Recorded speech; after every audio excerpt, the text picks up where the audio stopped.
Evening. Thank you all so much for being here. I'm Councilmember Ballard, and just appreciate all of you taking time to come tonight, listen, share more thoughts, concerns, all of the above, and listen to Troy's wonderful parking plans that he has for us to look at. I'm here to listen and take more notes. I see Councilmember Johnston is here also. I think that's the only person I see so far. Yeah, just thank you guys so much for being here. Looking forward to another productive conversation. And I'm going to turn it over to you, Troy.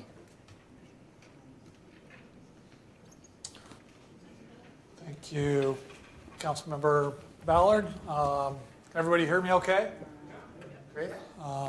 So thanks for the introduction. Again, my name is Troy Anderson. I'm the Assistant City Manager here for the City of Wichita. This is our last community meeting before we go before City Council. I'll talk a little bit about next steps, but right now we're currently slated to go before City Council November 19th at 6 p.m. It's the last evening meeting of City Council for this year. And so if it's something you're interested, certainly mark your calendar and come out. November 19th, it's a Tuesday evening, 6 o'clock. So a little bit tonight, I'm going to try and keep an eye on the clock. The leadership team also has some fun and engaging activities after I'm done. Right now we're slated for 6:40, gives me about 35 minutes. So there's going to be a lot of information I'm going to try to walk through. A lot of it is from my same October 28th community meeting that I presented this information. So for those that have seen this, again, I'm going to try to go through it really, really fast. For those of you that maybe haven't seen this, again, I apologize, I'm going to run through it really, really fast, but all this information is going to be available on the city's website. More specifically, we have a specific page. If you web search parkwichita.com, all of this information will be out there. So with that being said, I'm going to dive right in. I'm going to tell you a little bit about the background, how we arrived at where we are today, give you a little bit of a snapshot of an analysis of our existing system. I'm then going to walk through sort of the implementation strategies that we previously identified, options A, B, C, and D. And then since October 28th, we've also come up with, we've evaluated an option E, and that's really going to be sort of new to a lot of folks. That's what I really want to spend most of my time on. So here we go. And then we'll, again, wrap up with some next steps. So background, how did we get here?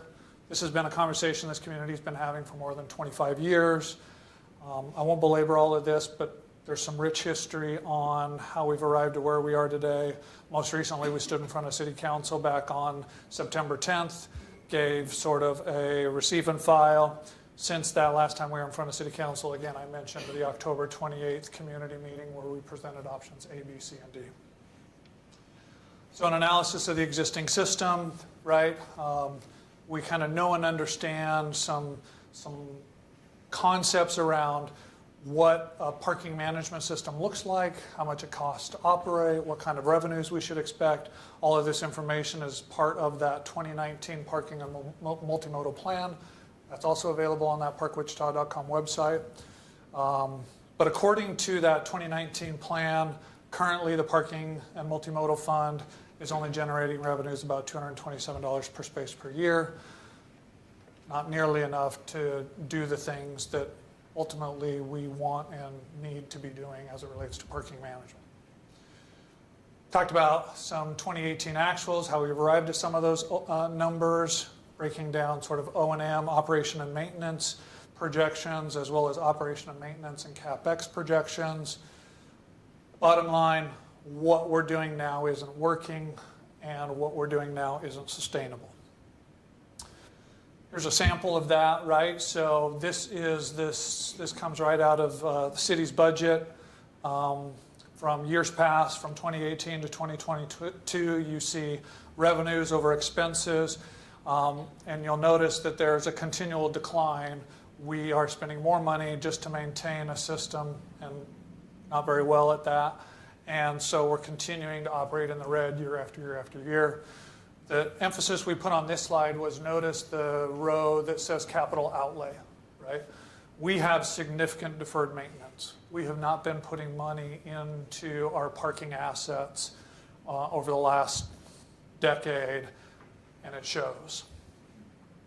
So, in fact, the 2019 plan says, quote, major maintenance, including deferred maintenance, may have to be funded separately for the near term, with the goal to incorporate this into the parking fund budget in the future. Originally, we had contemplated a system in which the deferred maintenance could have been addressed, and then the parking fund is used to sort of pay the debt service on that, right? So over the last couple of months, as we've engaged the community, sort of this idea has evolved of, rather than burdening the parking fund, we can try to keep rates low and instead use the city's capital improvement plan or capital improvement program to do a one-time spend on making those improvements, responding to that deferred maintenance. Whatever it's worth, we've talked about this publicly, we're probably $12 to $18 million in deferred maintenance. That's probably not all going to occur in 1 year. That's probably going to be a 3 to 5 year plan, right? But the approach and the recommendation is going to be to use the city's capital improvement program and capital improvement plan to respond to the deferred maintenance, and then simply establish a system that moves forward so that future capital outlay can be borne by the parking fund. Okay.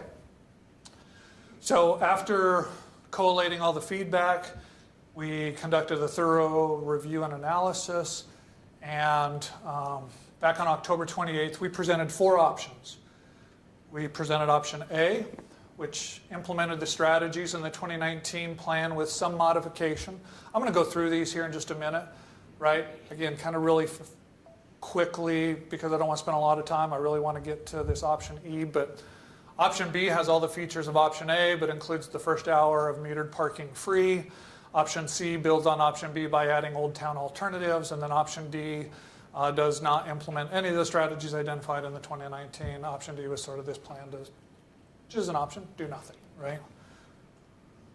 So I'm going to run through these real fast. Again, I apologize. All this information is out there on the website.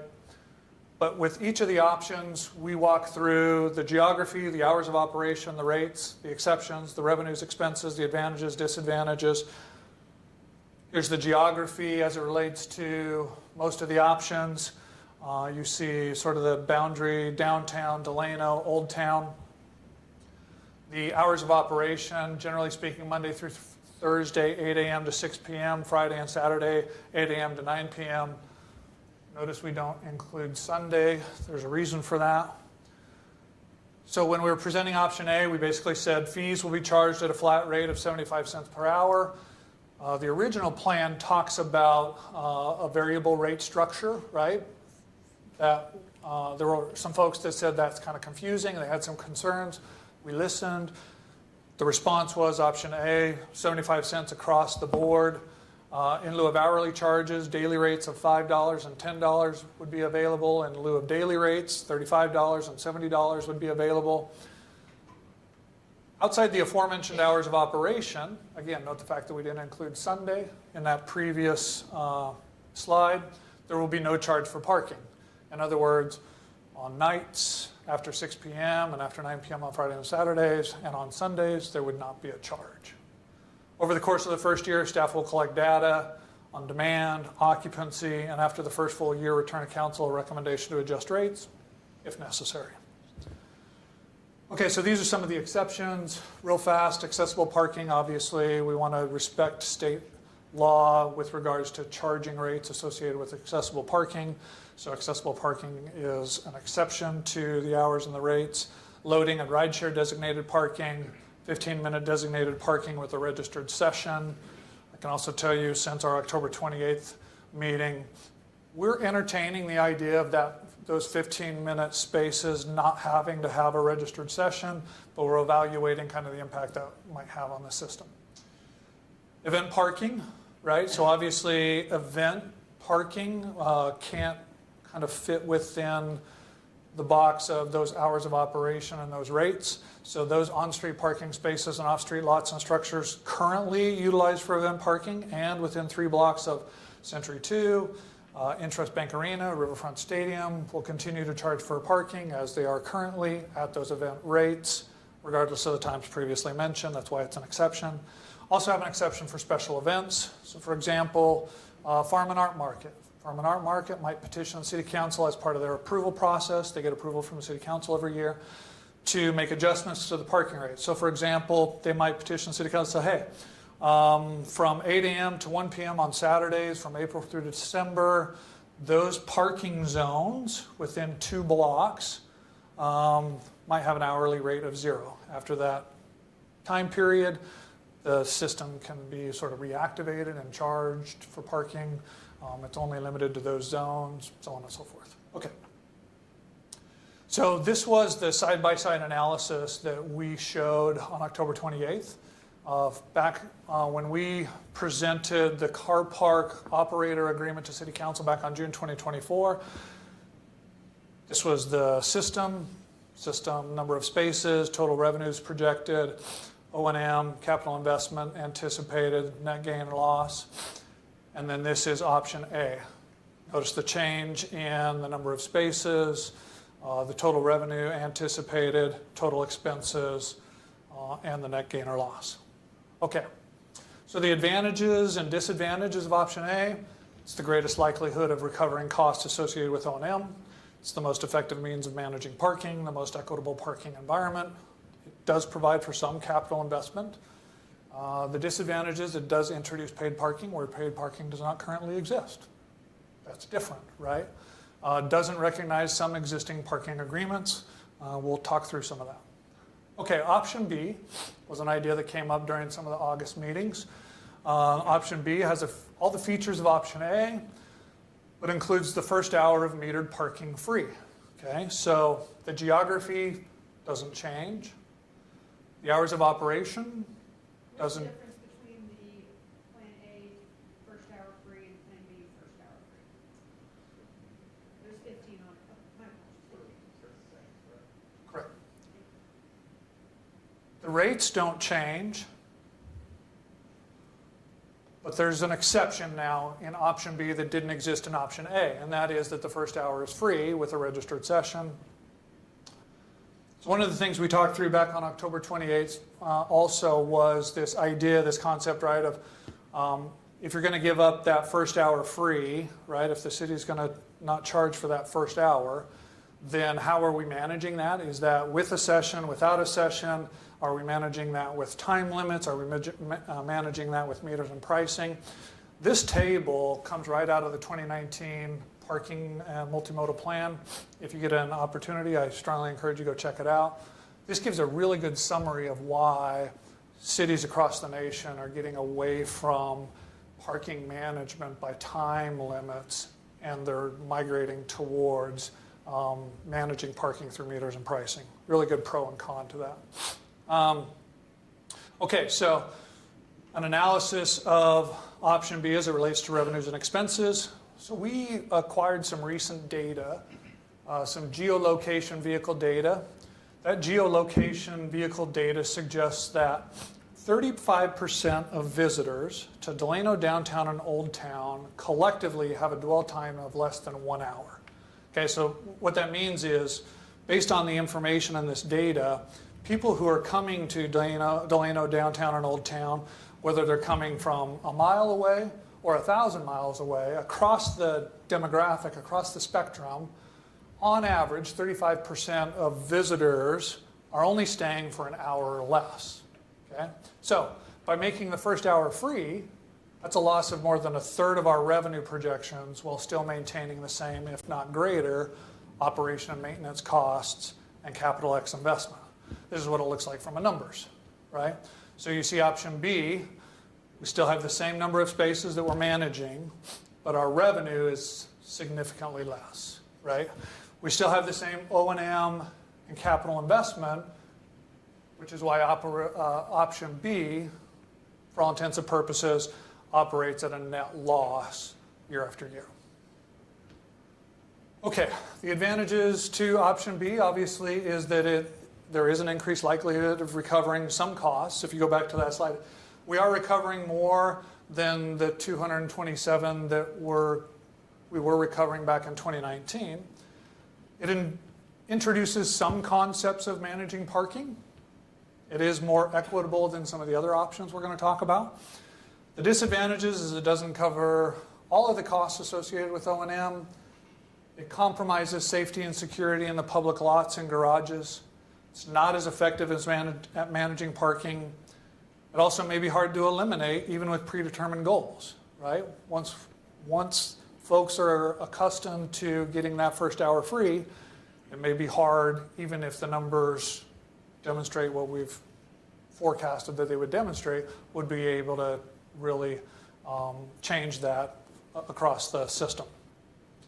And it doesn't contribute to capital needs, which again, if you'll remember, we have $12 to $18 million in deferred maintenance. If we don't do something different, we're going to end up in the same position in another 10, 15 years. Okay, option C builds on option B by adding some Old Town alternatives, right? We heard that Old Town should be treated differently. So in the geography, generally speaking, the geography is the same though, but we've highlighted Old Town here in the context of it would function a little bit differently in Old Town as opposed to other areas within the system. All of the hours of operation are still the same across the system. All the rates are all the same, except there's a new exception, right? In Old Town will not have parking meters or time limits. Okay. So this option includes two ideas, right? There's some existing fee in lieu of parking agreements that Old Town businesses, property owners and businesses pay today, right? Under the zoning code, businesses are required to provide a certain number of parking spaces depending on their usage, right? So where you have a shared parking model, right, where not everybody's providing their own parking, the idea back when Old Town was created was that businesses would pay into this fund, right, to offset those operational and maintenance expenses based on their occupancies. So one idea is that all of those rates would increase. The alternative was keep all of those rates the same, but introduce what we call a CID, a Community Improvement District. As part of a Community Improvement District, you can introduce a sales tax, right? And that the idea in Old Town is that Old Town would be required to generate enough revenue to just recover their operational and maintenance expenses, right? No capital outlay, but just recover their operations and maintenance. Here's some analysis of that. Here's the numbers. As you can see, option, whether it's C1, where we just raise the rates across the board, or whether it's C2, there's this hybrid of the rates and a CID. At the end of the day, our formulas, right, our pro formas take into consideration that as long as they're recovering their operational and maintenance expenses, then it's sort of this net zero effect, right, on the revenue expense side of it. But you'll see the total revenues go down. You see O&M maintain the same option, regardless of which option, C1 or C2, that option results in a net negative on the system. Just a minute. Sure.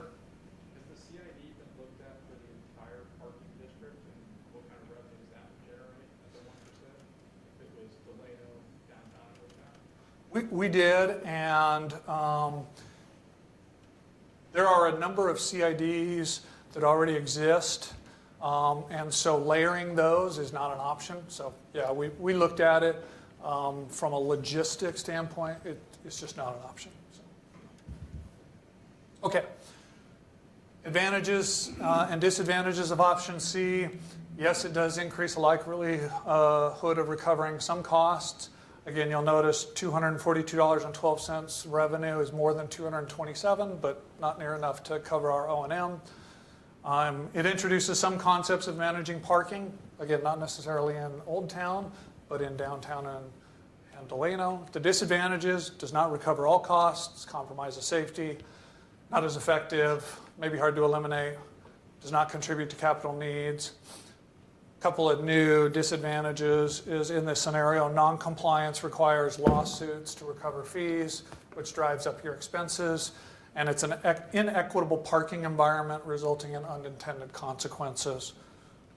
And we've elaborated a little bit on that. Okay, option D previously does not implement any of the strategies identified in the 2019 plan. We showed this revenue and expense table. Something I want to highlight, what I'm going to change between October 28th and tonight is when we showed these numbers back on October 28th, we modeled this on the assumption that while we were not going to introduce any new equipment or other revenue streams, we would simply enforce the on-street time limits that we have in place today. That's why you see that number. What I want to present a little bit as an alternative is what we are actually seeing in our budgets, right? And in our budgets, because we don't have this robust sort of enforcement strategy, you can see in our 2025 budget from the 2024 to 2025 adopted budget, which is available online through the city's website, our total revenue projections were a little over 1.6 million. With our O&M, obviously would not have any CapEx, a little more than 1.6 million. We're operating about an $83,000 a year loss by continuing to choose option D, which is maintaining the status quo. It's one of the advantages. One of the advantages of option D, it does maintain the status quo, right? We just keep on keeping on, right? The disadvantages, though, is that we have an inability to cover O&M, resulting in a perpetual decline of our parking assets. We've seen that over the last decade. Inability to provide sufficient security, manage growing parking demand, requires use of taxpayer dollars, i.e. general fund and CIP funds to fund deferred maintenance, which takes away from other capital investment needs, and there's this inequitable parking regulation. Okay, I'll pause for just a second and catch my breath. So I have about 15 minutes, still pacing fairly well. I got about 15 minutes here to walk through option E. This was an idea that came about. This introduces this idea of a phased approach, okay? Draws from some of the suggestions made during the August community meetings and carries over some of the concepts from some of the other options. So this was sort of the coalescing of a number of different factors and features, right? So first and foremost, the idea was that we would enhance operation and maintenance in our lots and in our garages, start adopting and really implementing these ideas that we've been talking about lately about clean and safe. We'd start doing this in 2025. Okay? We would introduce higher rates in the lots and in the garages in 2025 to try to offset some of those expenses. But notice we would not introduce any on-street parking management in 2025. Okay? We would not introduce parking meters in downtown until 2026. We would also make no changes in Delano, right? So we would essentially sort of carve off Delano from the system. Parking management in Delano would then be reevaluated after the hub opening. And then we would look at on-street and lot parking in Old Town as it remains today, and then introduce one of those options that we talked about a little bit for cost recovery. Okay, let me walk through geography, hours, rates, so on and so forth. So here's kind of an idea of the geography. Obviously, the geography doesn't necessarily change so much, with the exception of, yes, we would remove everything west of the river, okay? For the remaining property east of the river, all of the hours of operation remain the same. Our initial model maintained the same rate structure, right? 75 cents an hour, But remember, there's nothing on street anymore in 2025, so that's only 75 cents an hour in parking lots and structures. $5 in parking lots, $10 in parking structures. I highlight those because we're going to come back to that in just a second. So here's your exceptions. We wanted to reinforce this idea, right? It's not really an exception because it's not part of the system anymore, but just to reinforce, Delano is not part of the system. It's an exception. It's not bound by the same hours and rates and all that kind of stuff. The Old Town, that's a carryover from option C, right? That Old Town will not have parking meters or time limits. Simply a cost recovery model for O&M. All the same accessible, loading, so on and so forth. So our first go at this produced sort of the following analysis, right? We made adjustments to the number of spaces. We pulled Delano out and the number of spaces in Delano. And based on our revenue projections, see the revenue projections there. You see the O&M increase. Remember, we're enhancing clean and safe, so we're having to hire more people to go out there and try to advance a more clean and safe environment, which includes additional security measures, right? We will have some of a capital investment, right? Meters, not necessarily meter heads, but the kiosks in lots and structures, right? So there will be a little bit of a capital investment. As you can see, revenues over expenses, this operates at about a negative $1.2 million. So we said, is there any way to kind of close the gap, right? Okay, I'm going to back up here. Is there any way to close the gap, right? Actually, I'm going to, forgive me for just a second. The other thing that this model, this option introduces, right? If we're losing $1.2 million in the first year, is there a scenario, because again, we're going to add meters in 2026, right? Is there a scenario in which we can recover that loss in 2025? As you can see, this got really, really complicated really, really fast. We introduced, okay, our revenue projections for 25, our revenue projections for 26 after we add meters on street, revenue projections for 2027. We also had to look at forecasting our net gain and loss in 25, our fund balance in 2025, net gain loss, revenues over expenses in 26, how that was going to impact. So if you look at this last column down here at the very bottom, you'll see after about 3 years, we function at about a $4 million net negative, right? Probably not a good business model. So we said, okay, well, is there any scenario in which maybe we can, let's just, for a moment, let's throw off the idea that we have to be bound by this 75 cents and this $5. Is there a rate structure that could get us to a net positive option E? We kind of stopped here, right? Because these are some pretty high rates for an introductory system, right? But we went back to the system and said, okay, well, what if we charged $3 an hour? And what if you charged $18 for a daily rate on lots and $22 on a structure? Let's see what that does to the model. And it still doesn't pencil out, right? The revenues over expenses year over year in option E still doesn't pencil out, right? Still net negative. Of all of the options, B, C, D, and E, none of the options are net positive. The only net positive option is option A. Option E, advantages and disadvantages. We did recognize that while it did increase the likelihood of recovering some costs associated with the O&M, one of the advantages to option E, again, even though it operates at a negative, right, is that we do start introducing this safety and security in public lot. We would theoretically ramp up security, ramp up efforts to clean on top of a response to the $12 to $18 million in deferred maintenance. However, the disadvantages doesn't recover costs associated with O&M. It's not effective at managing parking. It's hard to expand even with predetermined goals. Does not contribute to capital needs. Non-compliance requires lawsuits, and it's an inequitable parking environment resulting in unintended consequences. Man, I finished early. Look at that.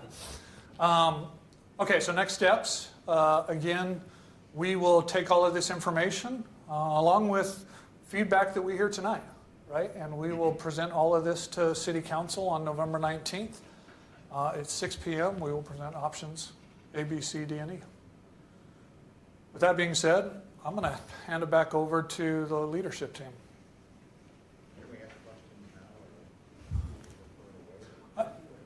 I could probably, I'm okay with fielding a few questions. We got about 6 minutes to kill. I want to be respectful of everybody's time, but. Yeah, so option A, how long does it take to implement? How long does it take what? To implement option A. Oh, okay, good question. And what are the implements for all of them, to be fair? That's a good question. Yeah, and then secondly, maybe on the back of that question, is what's the likelihood that we can make that revenue? Gotcha. You know, that's probably my biggest concern is, Yep. you know, those are proposed revenue Yep. numbers. And it's like, is it 75%, 25% this?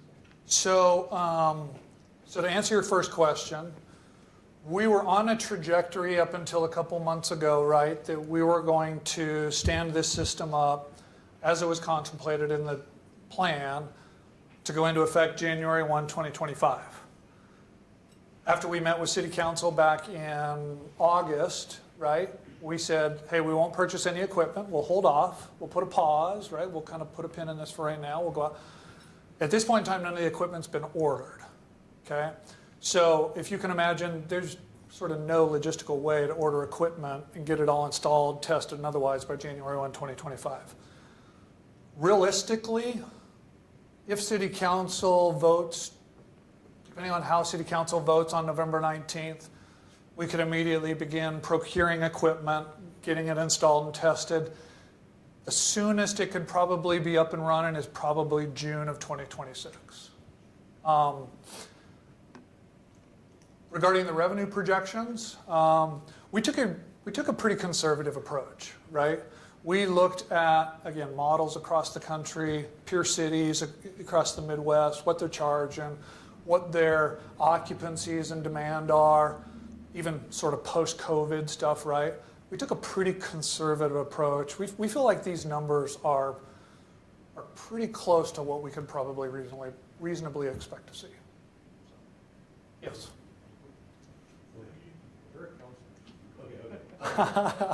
Yeah, it would be helpful actually. Can you go ahead and turn the mic on and use it? They'll get the audio on our live streams for us. Does it work now? Yeah. Okay. Go back a couple more charts, the simpler one. The simpler one. There you go. There you go. The CID. Yeah. Are the revenues for the CID included in option C and option E? So here's how we, and I got another let me question. say it a little bit differently maybe than what I tried to earlier. When we looked at the Old Town sort of model, right? If your baseline was that your expenses for O&M were $400 per space per year, you could calculate the number of spaces by 400 and that's your operational number. That regardless of whether you did sort of C1 or C2, Old Town would be required to pay whatever that offset is, right? So between your revenues that would be required and your expenses, it would have to be net zero. When I say that regardless of what that number is, a CID could be put in place based on whatever retail sales projections exist. You could do a CID for a 0.5 cent sale tax, a 1% sale tax, 1.5%, 1.735% sale tax, whatever that sales tax, just to recover those O&Ms. So you didn't answer my question. Oh, okay, sorry. So the sales in that area is estimated to be about $40 million. If you did a 1% sales tax, that's $400,000. Is that $400,000 included in C1, C2, or E? Yes, and I'll show you. So this is what we looked at, right? So according to our records, there's 1,721 spaces in Old Town. Just to recover costs associated with O&M, Old Town would have to contribute $688,400. That's 1,721 spaces times $400 would need to be recovered each year. Currently, we're only recovering approximately $264,000 annually. That's a gap of approximately $424,000. That's that difference that you're talking about. That's that $400,000. Can you go back to the chart again?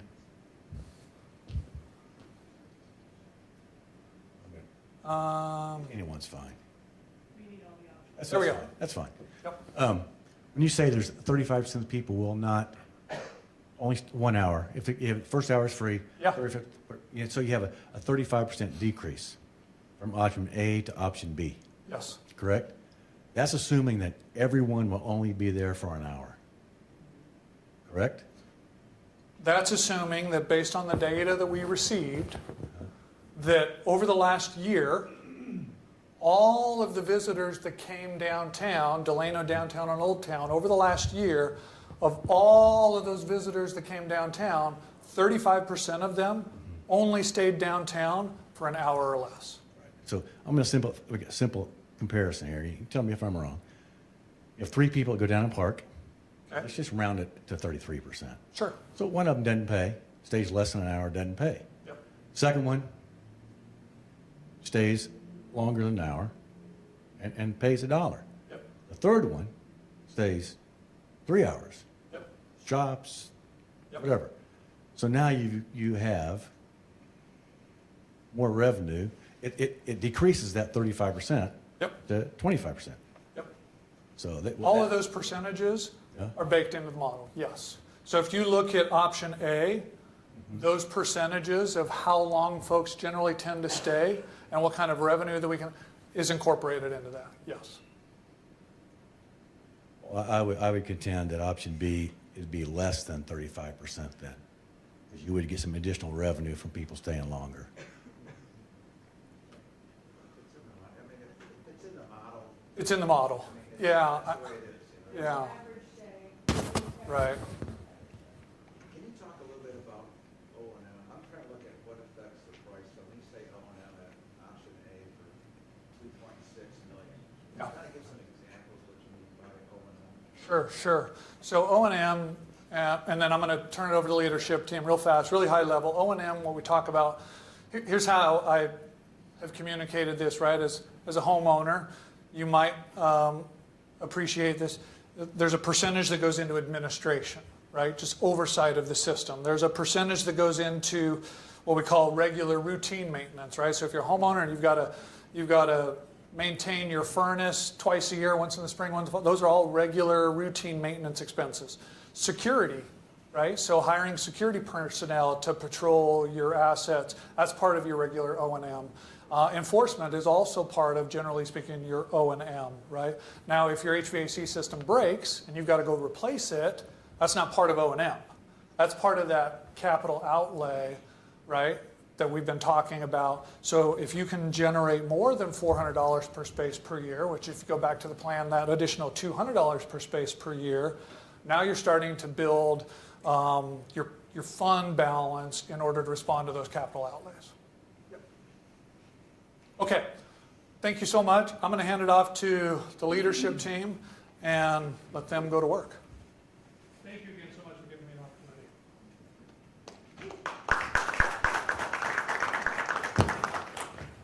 Good evening, everyone. Welcome to the Kansas Leadership Center. Anybody who's in our building for the first time this evening? First timer. Awesome. Welcome. We always love having new faces in the room. And as I like to say, once you've been in the building for more than 5 minutes, you're officially a friend of KLC. So welcome, friends. We appreciate you taking some time out of your evening to be here. I imagine there's lots of different reasons that brought different folks to the room.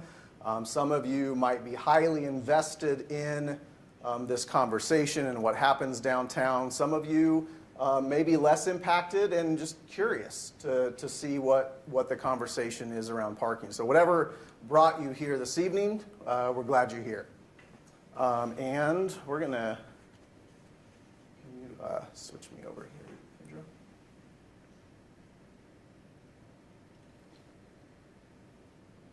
It's just a moment here.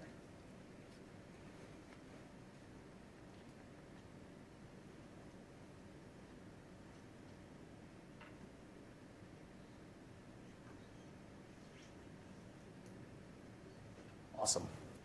So we're right here at 640 KLC facilitated session, and one of the things that we pride ourselves on and really try to do and be is a place where people can come to be part of what we call the public square, where people can come and dialogue and participate civically in all kinds of issues in the community, parking certainly being one of them. And so our role, and let me just introduce Jareth real quick. Jareth is going to be co-facilitating with me here this evening. So hey, Jareth, you'll hear from him in a moment. But part of our role here this evening is to create a space and sort of hold a space here for some civic participation, civic dialogue, and I would even go so far as to say some civic leadership around this tough challenge of downtown parking. Certainly this isn't the first conversation. There have been a lot of conversations in the community in lots of different spaces over the last few months. And our hope this evening is that the conversation is really more around hearing your perspectives and helping us think collectively how we navigate this change that is likely coming.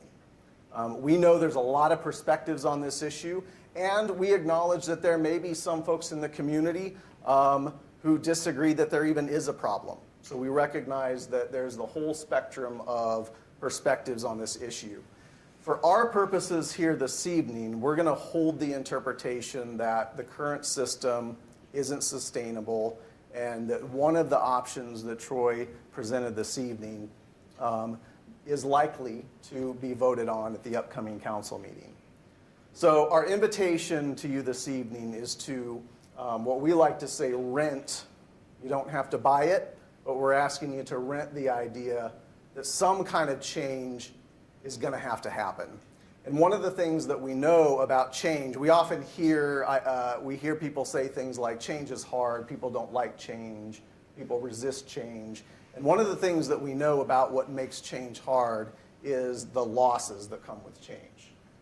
Right? If you all woke up tomorrow morning with a winning lottery ticket, that'd be probably a pretty significant change in your life, and I'm guessing most of you would be okay with that change, right? There's not a lot of loss involved. When we're talking about changes like downtown parking, there's loss involved for some of us, right? And so there's loss, there's uncertainty, right? We're sitting here this evening not knowing what plan's going to move forward, and even if one of these 5 plans is adopted, there will still be a lot of uncertainty over the months and years to come in terms of how that option truly comes to fruition. What are the impacts for patrons, for residents, for business owners? There's a lot of uncertainty that we're sitting with. And we just want to acknowledge that. Like the loss, the uncertainty, the fears are real. And we know that, and we've heard that, and you voiced that in other community spaces. And we actually think that it's an act of leadership. We believe at the KLC that leadership is for everybody. It's an activity that anyone can engage in. And so we think it's actually an act of leadership to be able to hold some space, to speak to loss, and to let loss speak. We think it's an act of leadership to be able to hold steady amidst the uncertainties and the conflict that comes with change, to choose among competing values, right? There's a lot of options on the table there, and there's, as Troy laid out for you, there's advantages and disadvantages of each. So there's a lot of conflicting and competing values baked into this decision that the council will ultimately make. Our hope and the opportunity that we invite you into this evening is we invite you for all of us to lean into some collective leadership together by talking about the losses and the uncertainties and trying to get clear about those so that our partners at the city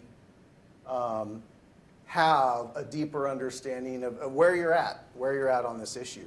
We're not going to solve anything tonight, right? We're not going to introduce new options, but we do want to hold a space to consider together and give some data back to our city partners about some of those losses, potential losses that are on your mind, some of those uncertainties you're sitting with, and what you need, what more you might need from the city going forward from tonight and going forward from whatever decision is ultimately made. So that's sort of what we're up to here this evening. We invite you into this conversation, into some civic dialogue, and invite all of you into some acts of leadership about figuring out, regardless of what the outcome is, how do we continue to engage productively together as a community? With that, I'm going to pass it off to my colleague, Jareth. All right, thanks, Jason, for kicking us off here. Like he's saying, we think leadership is an activity, and so that's what we're gearing up here to do with you is an activity where we're going to ask each of you to get up here, to talk to each other a little bit, to write down some feedback and input here. Our purposes are up here on the screen. Jason's already talked about a couple of these a little bit, but we want to hold some space to sit with the reality that the current parking system is unsustainable. And to gather multiple perspectives that there's loss in that. What does that loss look like for each of us in this room? We want to hear some of that. Beyond the technical, data, and that's really important. And we really appreciate Troy for being so organized with that data and being clear with it as the city can be. And there's some sticky stuff in this that's hard. That no matter what the data says, no matter how clear it is, things need to change. It's not going to be a comfortable change. What we want to do is we want to stay connected. We want to make space for multiple perspectives on this issue to be heard. Not necessarily to be able to fix every single one, but at least for us to connect over those, to hear those uncertainties, to be together in those fears, and to be present around the issue. We want to consider what productive dialogue and engagement can look like around this issue and future issues for the council. You heard Troy say that this particular issue's been around for at least 25 years or so. Seeing that these stickier issues that have some what we call adaptive components stick around for a while. So it's important not only that we get the best solution we can for this issue for the time being, but that we figure out how we can continue working together on this issue and others as a community. As we get ready to launch this exercise, we want to ask you to follow some norms with us here. And so I'll encourage you throughout the exercise tonight to take space and give space. What that means is we do want you to jump on the microphone when it's time to give input. We do want you to to be active in your small groups this evening, to take some space, but also to give some space back to others in your room, to be curious about them enough to, if someone isn't speaking, to ask for their perspective. Leave some space. Take your time, but also give some time back for the group. Be okay, even if there's some silence. That maybe that's some time that's needed for someone else to build up the courage, to maybe process their thoughts, to get in the room with us. We're going to keep the challenge at the center. We talk a lot about this in leadership, is no longer are these issues, if we make them about a person, whether that's the person we're blaming, or about me being the hero on this issue, is that doesn't help us make as much progress as we could if we keep the challenge at the center. We talk about why the challenge is hard, how it impacts each and every one of us. So lastly tonight, we'll keep the challenge at the center. We'll talk about it is an issue and why it's hard. We're going to hopefully stay curious and test our assumptions. Do that as much as you can here. Of course we want to hear your perspective. We want to hear multiple of those. We ask that you stay curious. Share yours, hear others. Test some assumptions that we've held. We also ask that you respect time boundaries. We are going to get out of here by 8 p.m., I promise. In fact, I guarantee you, Jason and I will end our session at 7:50. We're going to leave some space for some closing remarks. We'll end here by 7:50 so we can all get out and go home. What that means, though, is that I ask that if you have something that's on your mind to say that you're not sure if you want to say it, that you take a step of bravery, maybe act out some leadership here, and say it early in the conversation, because usually what happens is we all keep those things in our head until the last minute of the conversation. Same at the beginning. Be bold. Be willing to see what happens. Jason, anything I've missed? You got it. All right, sweet. You'll kick us off with some instructions. So we do a lot of convening at KLC. We do a lot of facilitation where we bring people together to engage in dialogue. And we've got about 40 people in the room here this evening. And one of the things that we know is if we just throw a question out and just say, hey, group of 40 community members. Let's have some discussion. We'd probably get about 5 or 6 voices in the room and have about 34 to 35 voices we wouldn't hear. And one of the values that we really hold up at KLC is we want to hear everyone's voice. We need as many perspectives as possible. So one of the ways we do that is we get people into small groups first, where everyone can have their voice in a small group, and then we start to elevate out what we're hearing and learning from the small groups out to the large groups. So that's what we're going to do this evening. And we've got some questions that we're going to ask you, invite you to lean into and have some discussion around in a small group. So the 4 questions that we're going to invite you to consider with us this evening is, what losses, real or perceived, are you fearing around these proposed changes to parking? And I recognize that those losses might look different based on the options that were presented. Some options might create more fear of loss, others less. What feels uncertain to you?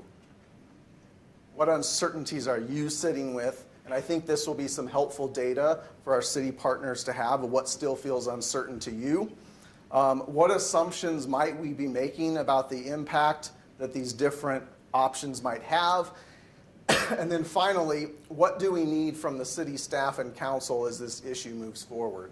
So there have been a lot of opportunities for public dialogue and engagement like this. There have been a lot of opportunities for you to hear about the options and have all of the data and access data online.